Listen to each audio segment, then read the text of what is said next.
창세기 5장을 이제 펼치면 아담으로부터 시작된 인류의 조상들이 이제 차례로 등장합니다.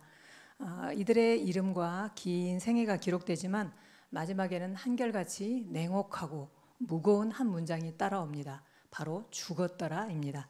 우리 창세기 5장 5절에서 31절 괄호는 무시하고 읽으시면 됩니다. 이 사람의 그 내용입니다. 자, 그는 한번 읽어보겠습니다. 계속 읽습니다. 시작. 그는 930세를 살고 죽었더라. 그는 912세를 살고 죽었더라. 905세를 살고 죽었더라. 910세를 살고 죽었더라. 895세를 살고 죽었더라. 그는 962세를 살고 죽었더라. 969세를 살고 죽었더라. 777세를 살고 죽었더라. 네, 이렇게 창세기 5장은 죽었더라라는 차가운 후렴을 반복합니다. 이것은 단지 이제 옛 조상들의 그 일생을 정리하는 문장이라기보다는 죄로 인해서 하나님과 단절된 인류가 마주하는 비극적인 현실을 지금 선언하는 말씀입니다. 아무리 오래 살고 큰 업적을 남겼다 하더라도 저주 아래, 죄 아래 있는 인생은 결국 죽음이라는 종착지를 피할 수 없다는 것입니다. 그런데 오늘 보니까 이 죽음의 행렬 속에서 단 한 사람, 전혀 다른 결말을 맞이한 인물이 등장합니다. 우리 창세기 5장 24절 네, 같이 한번 크게 읽어보겠습니다. 시작. 에녹이 하나님과 동행하더니 하나님이 그를 데려가심으로 세상에 있지 아니하였더라. 네, 에녹의 이름 옆에는 죽었더라가 없습니다. 그는 하나님과 동행하다가 하나님이 그를 데려가심으로 세상에 있지 않았더라고 이렇게 이야기를 하고 있습니다. 그 스코틀랜드의 목사이자 작가인 그 앤드류 보나르라는 이분이 에녹의 이 마지막 장면을 이렇게 상상을 했습니다. 이 책에 이제 써진 내용입니다. 제가 읽어보겠습니다. 어느 날 하나님께서 에녹에게 말씀하셨습니다. 에녹아, 우리는 참 오랜 세월 이 땅에서 함께 걸어왔구나. 이제는 저녁이 되었으니 내 집으로 가자. 그곳에서도 너와 나 계속 함께 걷자꾸나. 그 순간 에녹은 더 이상 이 세상에서 보이지 않게 되었습니다. 이런 글이 있더라고요. 사랑하는 성도 여러분, 에녹의 이야기는 단지 이 에녹 한 사람에게만 주어진 특별한 예외가 아닙니다. 죄와 죽음이 지배하는 이 세상 한복판에서도 하나님 나라의 삶이 실제로 가능하다라는 이런 복음적인 선언이며 증거인 것입니다. 그러니까 에녹은 말하기를 에녹이 보여주는 거잖아요. 하나님과 동행한다면 죽음이라는 이 불가피한 인생의 끝을 넘어서 영원한 생명의 길이 열려 있음을 보여주는 선구자라고 할 수 있겠습니다. 그렇습니다, 여러분. 하나님과의 동행은 먼 훗날 우리가 천국에 가기 위해서 막 지금 여기서 버텨야 하는 어떤 힘겨운 인내의 행군이 아닙니다. 지금은 여기서부터 이 자리에서부터 시작되는 하나님 나라의 실제이며 또 그 걸음은 영원한 생명으로 이어지는 복된 여정인 것입니다.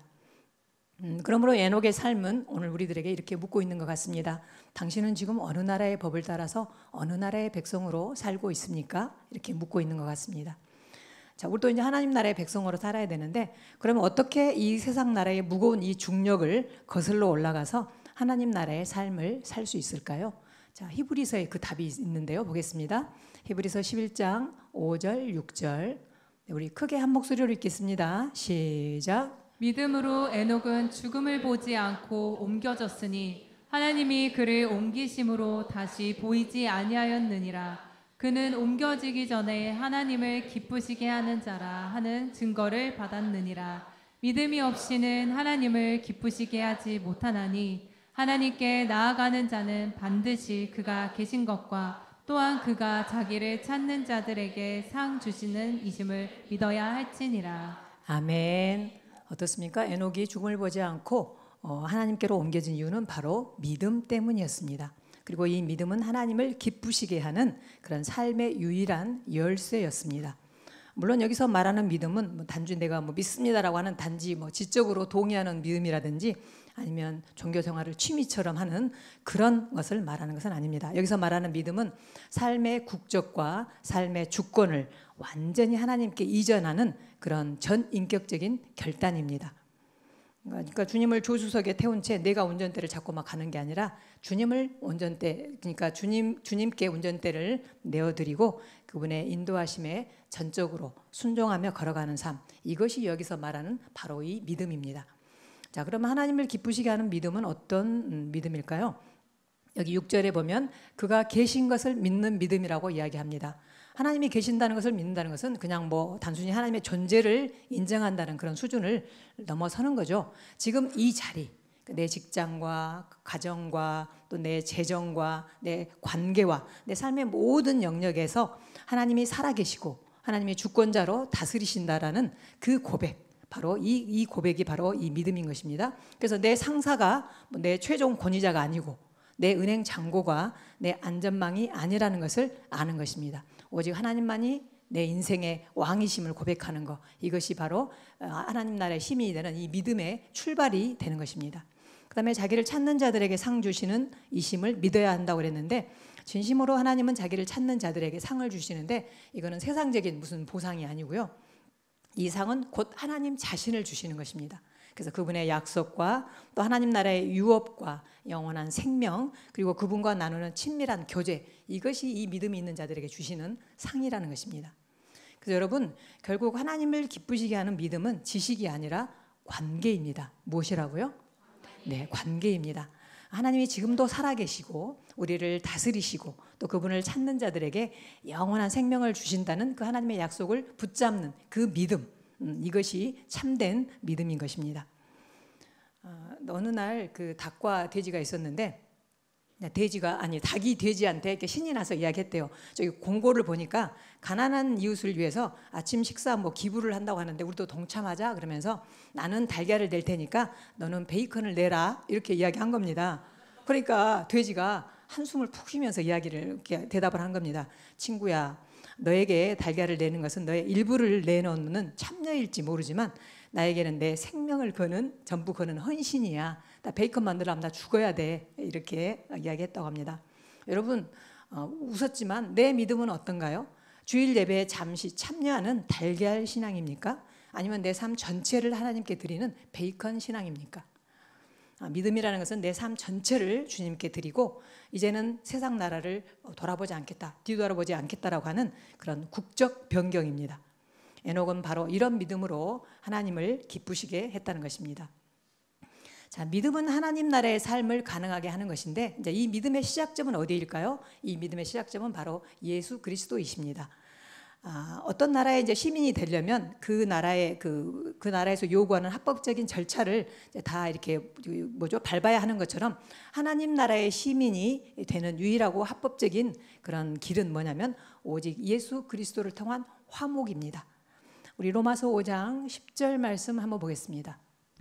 5장 10절, 우리 함께 크게 읽겠습니다. 시작. 곧 우리가 원수 되었을 때 그의 아들의 죽으심으로 말미암아 하나님과 화목되게 되었은즉 화목하게 된 자로서는 더욱 그의 살아나심으로 말미암아 구원을 받을 것이니라. 아멘. 성경은 우리의 그 상태를 말하는데 우리가 원수 되었었다고 말합니다. 이것은 어떤 상태를 말합니까? 그러니까 내가 하나님의 주권을 떠나서 내가 내 삶의 주인이 되어서 하나님의 주권과 통치를 거부하고 내 뜻대로 살려고 하는 그런 반역의 상태를 바로 원수 되었다라고 이야기합니다. 이렇게 우리가 하나님과 단절되어 있었는데 이런 우리를 위해서 예수님의 십자가는 하나님 나라로 가는 유일한 길이 되어 주셨습니다. 예수님은 자신의 피로 죄의 모든 장벽을 허물어 주시고 하나님과 우리 사이를 이어주는 그런 화목의 다리가 되어 주셨습니다. 그래서 우리는 이제 십자가를 통해서 우리의 법적인 신분이 완전히 이제 변화되게 되었습니다. 원수에서 사랑받는 자녀로, 그리고 추방자에서 하나님 나라의 시민으로 바뀌게 된 것입니다.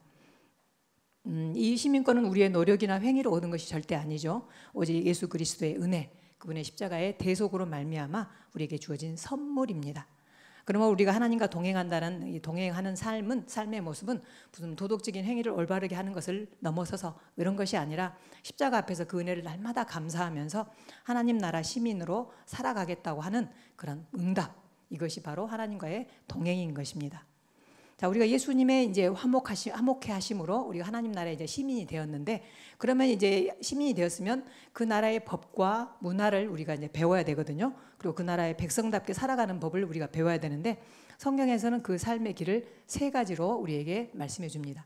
첫 번째는 이제 그 나라의 언어를 배워야 됩니다. 새로운 나라 시민이 되었다면 그 나라의 언어를 배워야 되는데, 하나님 나라의 언어는 무엇입니까? 바로 살아있는 하나님의 말씀입니다. 우리 로마서 10장 17절 말씀 우리 한번 읽어보겠습니다.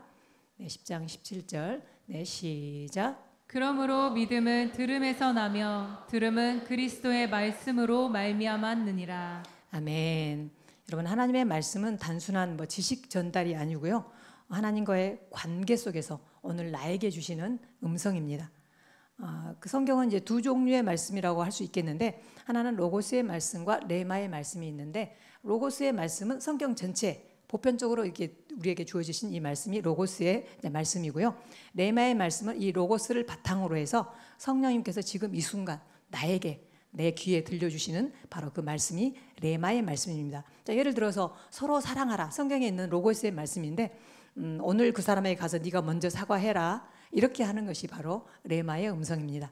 그러니까 레마는 항상 로고스 안에서 주어지는 거고, 내 상황에 적용되는 살아있는 음성이 바로 레마의 말씀입니다. 여러분, 오늘 말씀을 들을 때 나에게도 이 레마의 음성이 들리기를 주님의 이름으로 축원합니다. 아멘. 자, 아담이 622세가 되었을 때 에녹이 태어났습니다. 그러니까 에녹은 아담의 7대 손입니다. 아담이 930세에 죽었으니까 아담과 에녹은 308년 동안을 함께 같이 이렇게 지냈습니다. 그래서 에녹은 아담으로부터 에덴에서의 그 동행과 그다음에 타락 이후의 비극에 대해서 아마 직접 들었을 가능성이 큽니다. 아마 그 에녹과 아담이 이렇게 이제 거닐면서 아마 아담이 이렇게 말했을 것 같습니다. 나는 한때 하나님과 얼굴을 마주보며 하나님과 걸었었단다. 그리고 그분과의 교제는 말로 표현할 수 없이 깊고 풍성했었지. 그런데 내가 단 한 번 불순종함으로 말미암아 이 모든 것을 다 잃어버렸단다. 이렇게 하면서 슬퍼하는 그런 아담의 이야기를 들었을 것입니다. 이 말을 들은 에녹은 그때 아마 마음에 결심했을 것입니다. 나는 결코 하나님을 떠나지 않을 거야. 그리고 하나님과의 동행을 반드시 회복할 거야. 이 결단이 바로 에녹을 죽음의 나라에서 생명의 나라로 옮겨지게 하는 그런 전환점이 되었을 것입니다. 에녹은 그 말을, 아담의 말을 그냥 지나친 게 아니라 이 말을 듣고 마음에 새기고 하나님과 동행을 결심하게 되었고, 진짜 그렇게 살았다는 것입니다. 사랑하는 여러분, 여러분의 성경은 먼지 쌓인 역사책입니까? 아니면 오늘 나에게 말씀하시는 살아있는 왕의 음성입니까?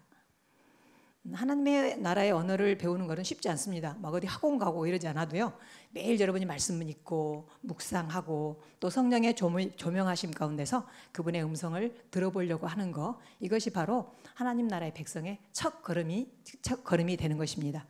여러분, 말씀 많이 읽고 묵상합시다. 아멘. 자, 이렇게 이제 언어를 배웠는데 그 다음에는 이제 그 나라의 문화를 배워야 합니다. 하나님 나라의 문화는 무엇일까요?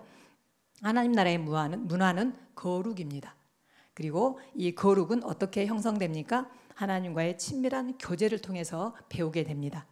자, 우리 요한일서 1장 7절 말씀, 네, 우리 같이 한번 읽어보겠습니다. 시작. 그가 빛 가운데 계신 것 같이 우리도 빛 가운데 행하면 우리가 서로 사귐이 있고 그의 아들 예수의 피가 우리를 모든 죄에서 깨끗하게 하실 것이요. 아멘. 여러분, 그 강가, 여러분이 요즘 피서철이어서 강가에 가시나요? 강가 같은 데 가면 둥글고 매끄러운 죄악들을 보게 될 것입니다. 그런데 애들이 처음부터 그렇게 아름다운 건 아니었죠. 산에 있을 때는 아주 거친 돌이었겠지만 얘가 이제 강물에 씻기고 부딪히면서 이런 모난 부분이 깎여가면서 이렇게 아름답고 둥근 죄악들이 된 것입니다.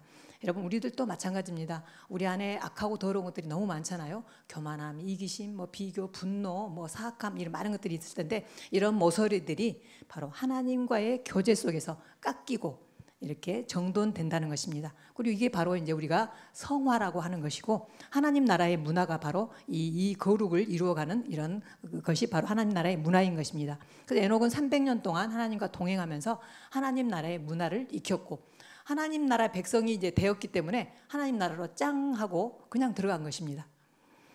여러분 오늘 우리의 모습을 한번 돌아봅시다.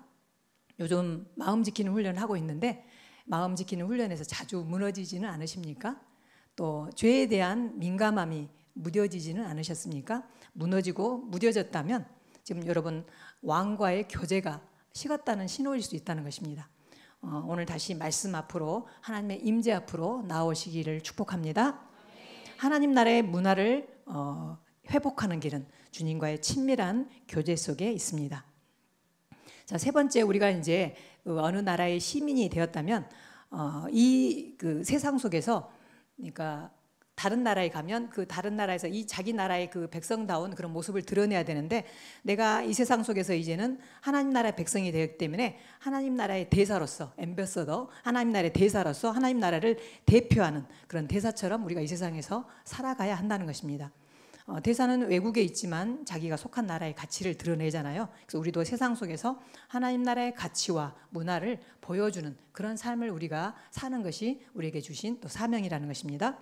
우리 창세기 5장 21절에서 23절 21절 23절 같이 읽어보겠습니다. 시작. 에녹은 65세에 무드셀라를 낳았고 무드셀라를 낳은 후 300년을 하나님과 동행하며 자녀들을 낳았으며 그는 365세를 살았더라.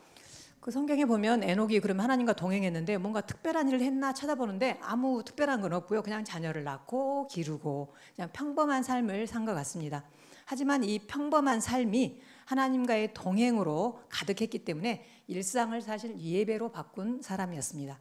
여러분 우리도 마찬가지입니다. 하나님과 동행한다는 게 뭔가 거창한 일을 하는 게 아니라 내가 직장에서 일을 할 때, 내가 집에서 아가를 돌볼 때, 또 내가 누구를 위해서 음식을 만들 때, 또 내가 운전할 때 이 모든 순간이 하나님과 동행하는 예배의 순간이 될 수 있다는 것입니다. 그래서 여러분의 키보드, 여러분의 운전대, 여러분의 싱크대 다 하나님께 드리는 예배의 제단이 될 수 있음을 기억하시기 바랍니다. 그 중세 유럽에서 한 여행자가 이제 커다란 교회를 짓고 있는 공사장을 지나가게 되었다고 합니다. 거기서 일을 하고 있는 3명의 석공을 만났는데 똑같은 질문을 던져봤다고 합니다. 당신은 지금 무엇을 하고 있습니까? 이렇게 물어봤더니 첫 번째 석공이 뭐라고 말했냐면 불평을 하면서 말했다고 합니다. 보면 모르겠소? 지금 돌을 쪼개고 있지 않소? 이렇게 말하면서 이렇게 했다고 하는데 이것은 어떤 관점입니까? 일하는 것을 고된 노동으로 여기는 세상 나라의 관점입니다. 두 번째 석공에게 물었습니다. 지금 무엇을 하고 있습니까? 그랬더니 심드렁하게 말하기를 가족을 먹여 살리라고 돈 벌고 있지 않소? 이렇게 이야기를 했다는 것입니다. 생계를 위한 일하는 것을 생계를 위한 수단으로만 여기는 그런 세상 나라의 관점입니다. 세 번째 석공은 표정부터 다릅니다. 환한 미소를 지으면서 말했습니다. 저는 지금 하나님을 위한 위대한 교회를 짓고 있습니다. 이렇게 이야기를 했다는 것입니다. 자신의 일을 소명으로 여기는 하나님 나라의 관점으로 살고 있는 사람입니다.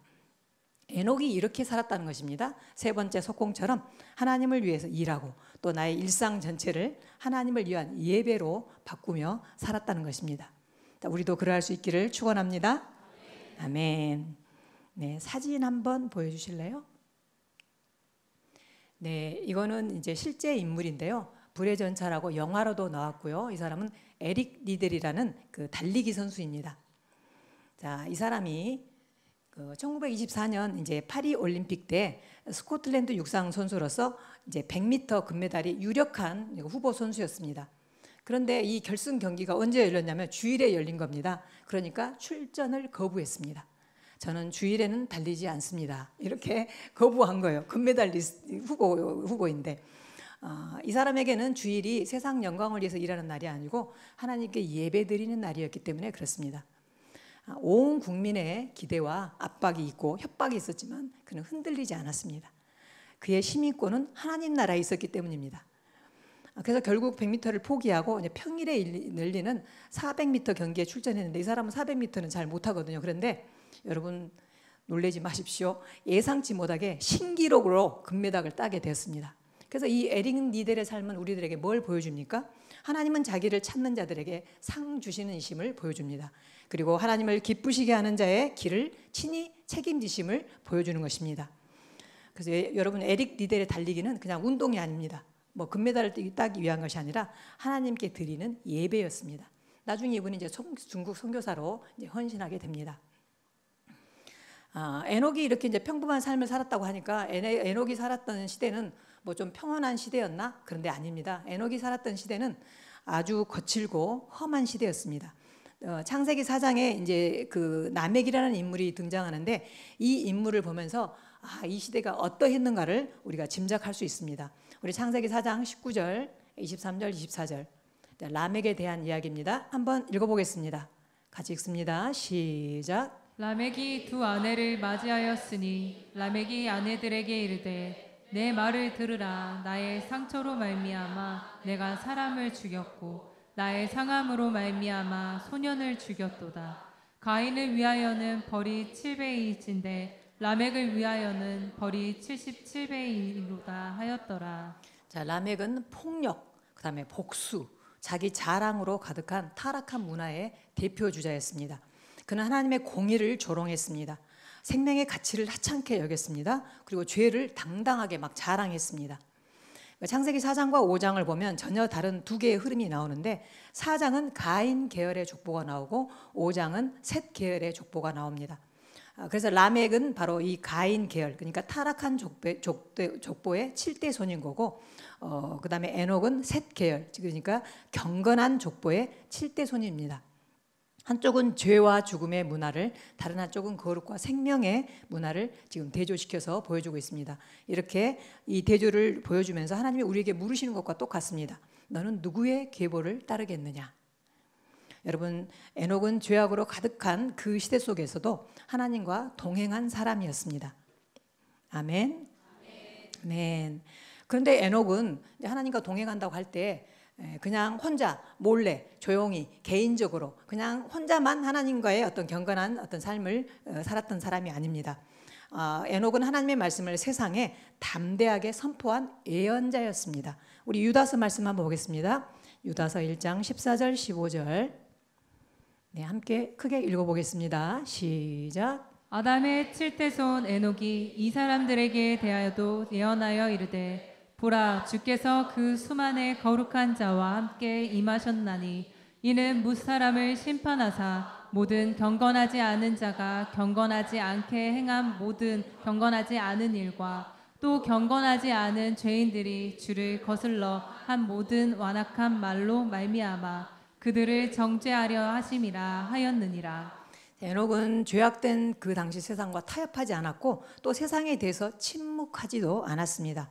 하나님을 대적하는 문화 속에서 하나님의 뜻과 또 다가올 심판을 바로 담대하게 외쳤습니다. 그러니까 여러분, 하나님과 동행한다는 것은 세상을 외면하고 막 산속에 살고 이렇게 하는 게 아니라 세상 속에서 하나님을 드러내는 삶이 하나님과의 진정한 동행이라는 것입니다. 자, 창세기 우리 다시 한번 보겠습니다. 창세기 5장 21절 22절 네, 다시 한번 읽어보겠습니다. 시작. 에녹은 65세에 무드셀라를 낳았고 무드셀라를 낳은 후 300년을 하나님과 동행하며. 자, 에녹은 아들을 낳으면서 65세의 아들을 낳았는데 아들을 낳고 나서 하나님과의 동행을 결심하는 그런 계기로 삼았던 것 같습니다. 그래서 아들 이름도 뭐라고 지었냐면 무드셀라인데 이 무드셀라의 뜻이 뭐냐면 그가 죽으면 심판이 임한다, 이런 뜻입니다. 그러니까 에녹이 자기 아들의 이름을 부르면서 늘 하나님의 그 심판을 그렇게 아마 기억했을 것 같습니다. 자, 무드셀라는 뭐로 유명하냐면 가장 오래 산 사람으로 유명합니다. 무드셀라는 969세를 살았습니다. 와, 대단하죠. 근데 하나님께서 왜 이 무드셀라를 이렇게 오래 살게 하셨을까요? 이 무드셀라의 긴 생애는 아마 회개할 기회를 주시는 그런 하나님의 인내하심과 자비를 보여주는 것 같습니다. 그렇지만 동시에 이 무드셀라는 심판의 시기였습니다. 그가 죽으면 심판이 임한다는 이 이름 뜻대로 이 무드셀라가 죽자마자 홍수 심판이 시작되었습니다. 참고로 말씀드리면 노아는 무드셀라의 손자입니다. 그래서 에녹은 이런 시대의 이제 흐름 속에서 구속사적인 메시지를 지금 선포했습니다. 그래서 유다서에서 나오는 이 에녹의 예언은 단지 노아 시대의 심판만을 이렇게 말한 게 아니고 장차 재림하실 예수 그리스도의 마지막 심판까지를 가리키고 있는 것입니다. 여러분, 에녹은 침묵하지 않았고 다가올 심판을 경고했고 지금이 구원받을 만한 은혜의 때라고 바로 구원을 선포하기도 했습니다. 사랑하는 성도 여러분, 지금도 라멕의 시대와 같습니다. 죄와 불법이 난무하는 세상입니다. 하지만 그 속에서도 우리도 에녹처럼 하나님과 동행할 수 있습니다. 동행하기를 원합니다. 그래서 믿음으로 걷고 말씀을 담대히 선포하고 하나님의 뜻을 삶으로 드러내는 우리 되기를 원합니다. 이렇게 살아갈 때 우리도 에녹처럼 이 땅에서 영원을 향해 걸어가게 될 것입니다. 아멘. 그렇게 살아가고 있는 사람을 아기자기한 한 분을 소개하겠습니다. 그림 한번 보여줘 보시죠. 좀 작기는 하지만 일단 볼 때 좀 귀엽고 사랑스럽고 아기자기합니다. 다음 그림도 한번 좀 보여줘 보시죠. 네, 그렇습니다. 자, 이 그림들은 어디에 나온 거냐면 인스타그램 그림숨이라는 이 채널에 올라온 이제 그림 말씀 카드인데요. 이제 그림숨이라는 뜻은 뭐냐면, 그러니까 숨이라는 것은 하나님의 숨결 같은 하나님의 말씀이 말씀 한 구절이 누군가의 마음에 스며들기를 바란다는 그런 뜻으로 지은 이름이라고 합니다. 자, 이 그림 숨을 통해서 이제 말씀을 이렇게 말씀 카드로 이렇게 나누고 있는데, 이 사람이 이제 김희정 작가인데, 이 사람은 아이패드 하나 들고 도서관이라든지 바닷가에 가가지고 이제 앉아가지고 뭐 속상한 일, 또 뭐 답답한 마음이라든지 감사한 순간이라든지 간절한 어떤 바람들이 있으면 이 솔직한 감정들을 하나님께 내어놓고 이제 기도를 하고 하나님의 음성을 이제 듣고 그 안에서 받는 은혜를 가지고 이렇게 이제 그림으로 이제 풀어낸다고 합니다. 네, 그림은 여러분들이 찾아서 한번 보시면, 저도 제 이렇게 카톡에 올렸는데 너무 사랑스럽더라고요. 네. 자, 그래서 이분이 이제 인터뷰를 이제 그림은 저를 보시고 이제 그림에 뺏겼네요. 네. 인터뷰 내용을 한 걸 제가 국민일보에서 엊그제 봤는데 그렇더라고요. 어느 날 문득 예수님과 동행한다는 게 뭐 거창하거나 특별한 노력이 필요한 건 아닌 것 같다고 깨달았다고 하면서 평범한 일상 속에서 주님과 나눈 그런 묵상을 이렇게 올려가지고 이게 누군가에게 위로가 될 수 있었다면 좋겠다라고 올렸는데, 그걸 올리면서도 위로가 될까 했는데 사람들이 반응을 보여준 거예요. 글과 그림 덕분에 힘을 얻었다라고 이렇게 해서 이걸 감사한 마음으로 지금 하고 있다라고 하는 그런 인터뷰를 보았습니다. 근데 여러분 신기한 건 이분은 그림을 배운 적이 없대요. 와, 진짜 너무하죠. 네. 근데 그림이 진짜 너무 아기자기하고 사랑스러워요. 한번 보십시오. 여러분, 이렇게 일상이 곧 묵상인 삶, 이것이 바로 주님과 동행하는 삶입니다. 우리도 한번 시도해 봅시다. 아멘. 어느 날 한 사람이 꿈에서 주님과 함께 인생길을 걸었습니다. 그 모래 위에는 늘 두 쌍의 발자국이 찍혀 있었습니다. 그런데 삶이 가장 힘들고 어려웠던 그 순간 발자국은 한 쌍뿐이었습니다. 그래서 그가 원망하며 주님께 물었습니다. 주님, 제가 가장 힘들었을 때 왜 저를 혼자 두셨습니까? 주님이 조용히 말씀하셨습니다. 사랑하는 아들아, 나는 너를 단 한 번도 떠난 적이 없단다. 그때는 내가 너를 안고 걸었단다. 사랑하는 여러분, 우리 왕 되신 주님은 어떤 상황에서도 자기 백성을 절대 포기하지 않으십니다. 우리가 넘어진다 할지라도, 우리가 연약하다 할지라도, 하나님 나라의 시민답게 살지 못했다 할지라도 그분은 여전히 우리와 함께 동행하십니다.